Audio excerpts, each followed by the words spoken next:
شروع کرتی ہوں اللہ تعالیٰ کے نام سے جو بڑا مہربان اور نہایت رحم کرنے والا ہے۔ سامعین حضرات، آج آپ کی پیش خدمت ہے ماہر القادری کی سجائی ہوئی وہ دنیا جو حیات مصطفیٰ اور سیرت مصطفیٰ صلی اللہ تعالیٰ علیہ وسلم کی سیر کو لے چلتی ہے۔ آئیے اس کتاب کے اگلے باب کی جانب بڑھتے ہیں، جس کا عنوان ہے غموں کے دو پہاڑ۔ بی بی آمنہ نے 7 سال کا زمانہ بیوگی میں گزارا۔ عبد المطلب نے معصوم سیرت اور فرشتہ صفات بہو کی بہت کچھ دلجوئی کی، مگر رنڈاپا خود اپنی جگہ مستقل غم ہے۔ کوئی حسن سلوک اور مسرت آمیز برتاؤ اس غم کا مداوع نہیں کر سکتا۔ آمنہ کی دنیا میں بس اب محمد صلی اللہ علیہ وسلم کے دم سے روشنی تھی۔ اپنے لاڈلے یتیم کو دیکھ کر کھلا کر اور چوم کر اپنا غم غلط کرتی۔ کبھی ایسا بھی ہوتا کہ آنکھ میں آنسو چھلک رہے ہیں اور ہونٹوں پر مسکراہٹ کھیل رہی ہے۔ غم اس کا کہ جواں بخت اور جواں سال شوہر پردیس میں پیوند زمیں ہو گیا، اور خوشی اس بات کی کہ خدا نے محمد صلی اللہ علیہ وسلم جیسا بیٹا عطا کیا۔ حضرت آمنہ کے ننیال کے لوگ یثرب یعنی مدینہ میں تھے۔ ان سے ملے ہوئے ایک زمانہ ہو گیا تھا۔ سفر میں غم کا بار بھی ذرا ہلکا ہو جاتا ہے، اور یہ بھی خیال تھا کہ مدینہ کے قریب ہی ابوا میں عبداللہ کی قبر ہے۔ اگر انقلاب زمانہ نے ان کی قبر کا نشان چھوڑا ہوگا تو اس کی بھی زیارت ہو جائے گی۔ ان امیدوں اور تصورات کے ساتھ آمنہ مدینہ روانہ ہو گئیں۔ ساتھ میں ایمن بھی تھیں، اور ان کی آنکھوں کا تارا محمد صلی اللہ علیہ وسلم بھی۔ جس نونہال کی برکتوں نے حلیمہ کے غبار راہ کو غیرت میں و انجم بنا دیا، اس کی اپنی بیوہ ماں کے سفر میں کیا کچھ برکتیں نازل نہ ہوں گی۔ ابن عبداللہ کا یہ مدینہ کا سفر دراصل ہجرت کے سفر کا مقدمۃ الجیش تھا۔ قدرت تاریخ انسانیت کے نہایت محتم بالشان واقعے کے لیے ابھی سے طرح ڈال رہی تھی۔ مدینہ میں بی بی آمنہ پہنچی تو شریف و بامروت عزیزوں نے بڑی خوشی کا اظہار کیا۔ یوں تو مدینہ کے تمام گھرانے مہمان نواز اور عزیز دوست واقع ہوئے ہیں، مگر بنو نہار اس شرف میں ممتاز تھے۔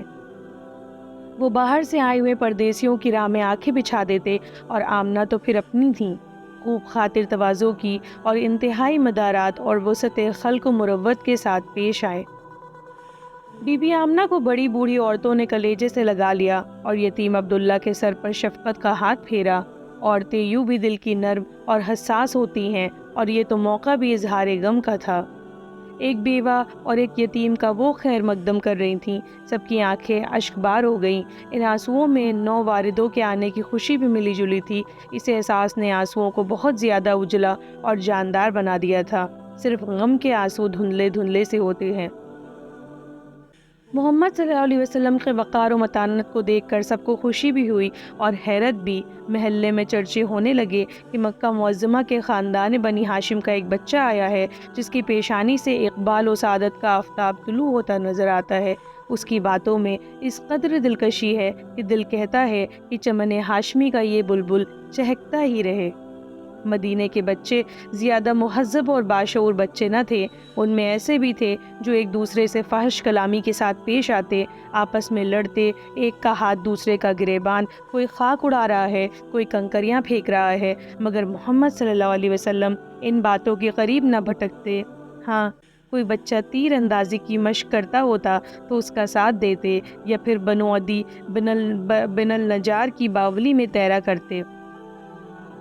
مدینہ میں 1 مہینہ قیام کے بعد بی بی آمنہ مکہ جانے کے لیے واپس ہوئیں۔ راستے میں ابوا پڑتا تھا، یہاں حضرت عبداللہ کی قبر تھی۔ ٹھہر گئیں، ٹھہر جانا پڑا۔ غم محبت نے ان کا دامن تھام کر کہا، شوہر کی قبر کا نشان تو جاتے جاتے دیکھتی جاؤ، پھر نہ جانے ادھر آنا نصیب ہو کہ نہ ہو۔ دل میں ایک ایک چوٹ ابھر آئی اور کلیجے کا ہر زخم ہرا ہو گیا۔ کچھ تکان، کچھ شدت غم، کچھ موسم کا اثر، پھر سفر میں نیا دانہ، نیا پانی ملا۔ بی بی آمنہ بیمار ہو گئیں۔ مرض بڑھتا ہی گیا۔ ابوا کیا، پورے عرب میں اس وقت شفا خانوں کا رواج نہ تھا۔ عطائی طبیب جڑی بوٹیوں سے علاج کرتے، یا پھر کاہنوں اور راہبوں سے جھاڑ پھونک اور عمل پڑھوائے جاتے۔ آمنہ کی تیمارداری اور غم گساری کے لیے وہاں پردیس میں کون بیٹھا تھا؟ بس لے دے کر ایمن تھی جو تیمارداری کرتی، اور پورے سفر میں ان کی رفاقت بہت کچھ کام آئی۔ بیمار اور نحیف آمنہ کی غم گساری اور خدمت گزاری میں ایمن نے ذرہ برابر کوتاہی نہ کی۔ ہر مرض شروع میں معمولی ہوتا ہے مگر آئندہ چل کر پیچیدگیاں اور الجھنیں پیدا ہوتی جاتی ہیں، یہاں تک کہ انہی پیچیدگیوں کے سائے میں موت کا فرشتہ ایک آن کھڑا ہوتا ہے کہ او بیمار، تیری سانسوں کی گنتی پوری ہو چکی، تیری زندگی کے کتابچے لکھے جا چکے، اب ان میں ایک شوشے کا بھی اضافہ نہیں ہو سکتا، تیرا دانا پانی دنیا سے اٹھ چکا۔ مگر آدمی امیدوں کا پتلا ہے، وہ آخری سانس تک مایوس نہیں ہوتا، نزا کی آخری گھڑی تک یہی امید بندی رہتی ہے، کیا عجب ہے کہ سانس جا کر پلٹ آئے۔ بی بی آمنہ کو اپنے مرنے سے زیادہ غم اس کا تھا کہ میرے بعد میرے دل کے ٹکڑے محمد صلی اللہ علیہ وسلم کی خبر گیری کون کرے گا۔ پیدا ہونے سے پہلے باپ کا سایہ سر سے اٹھ گیا، اب کچھ ہوش سنبھالا تو ماں کو موت آئی جا رہی ہے۔ دنیا میں ہر بچے کو ماں باپ ہی کا سہارا ہوتا ہے، انہی کی شفقت کی سہارے بچے پروان چڑھتے ہیں۔ دوسرے عزیز رشتہ دار کتنی ہی غمخواری اور دل دہی کیوں نہ کریں، ماں باپ کی محبت کی بات بھلا کہاں پیدا ہوتی ہے۔ یہی غم آمنہ کو مرتے مرتے کھائے جا رہا تھا۔ ایمن تسلی دیتی، ڈھارس بندھاتی کہ محمد صلی اللہ علیہ وسلم اتنی ہراساں نہ ہو، تم اچھی ہو جاؤ گی، بیمار کو اتنا زیادہ پریشان نہ ہونا چاہیے، تندرست آدمی ہی بیمار ہوا کرتے ہیں اور بیمار اچھے بھی ہو جاتے ہیں۔ سفر میں گھر کی طرح آرام نہیں ملتا، ہر منزل پر پانی بدلتا رہتا ہے، کہیں ہلکا کہیں بھاری، کہیں اس قدر میٹھا جیسے کسی نے مصری گھول دی ہے اور کسی جگہ اتنا کھاری گویا پانی نہیں نمک ہی نمک ہے۔ انہی باتوں نے تمہیں بیمار ڈال دیا ہے اور کوئی بات نہیں ہے، تمہارے چہرے پر بحالی کے آثار پائے جاتے ہیں محمد صلی اللہ علیہ وسلم، بس اب 2-4 دن میں تم اپنے آپ کو اچھا ہوا سمجھو۔ آمنہ کے چہرے پر بحالی آ گئی تھی، مگر یہ سنبھالا تھا، شاداب یہ مرگ تیمارداروں کے لیے یہ دھوکہ بڑا دردناک ہوتا ہے۔ وہ سمجھتے ہیں کہ بیمار اچھا ہو رہا ہے اور بیمار مرتا ہوا ہوتا ہے۔ بی بی آمنہ کی حالت بگڑنی شروع ہوئی، اپنے لختے جگر کے سر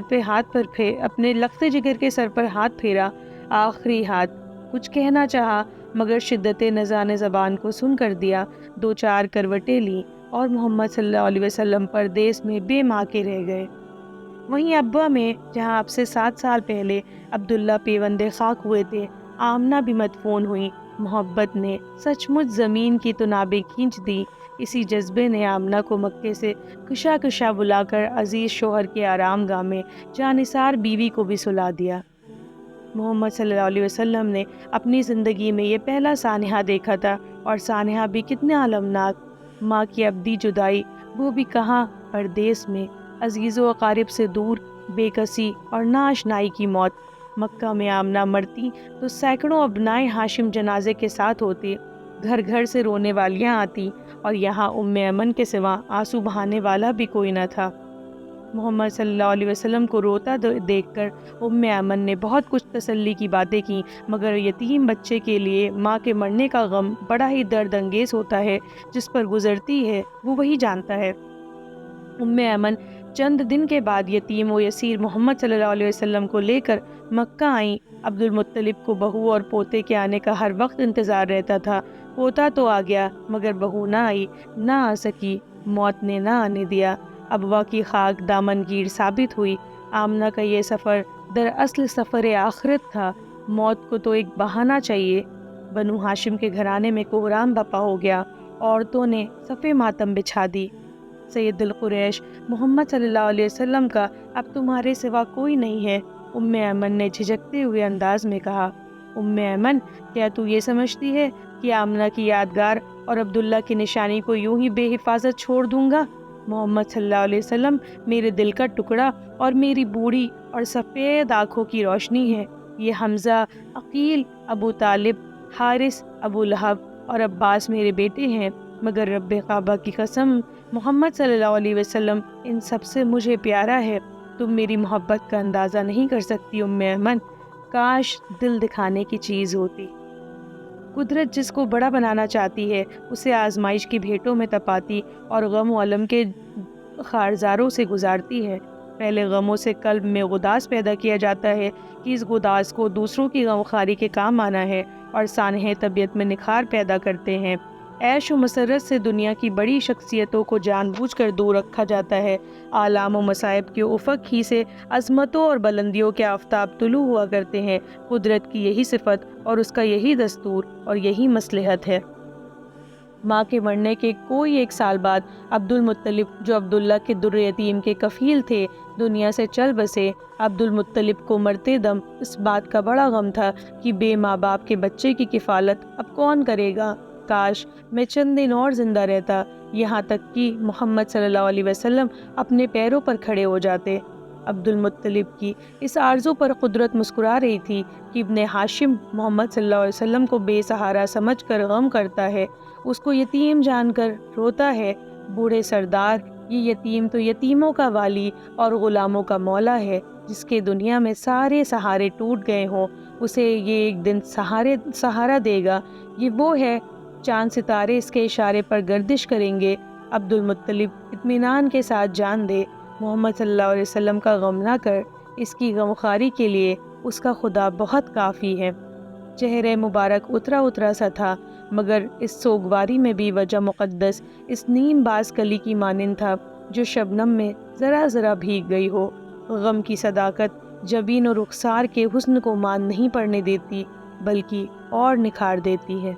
بہت شکریہ، جلد ملتے ہیں ایک نئے باب کے ساتھ۔ تب تک کے لیے سنتے رہیے، خوش رہیے، پیار بانٹیے۔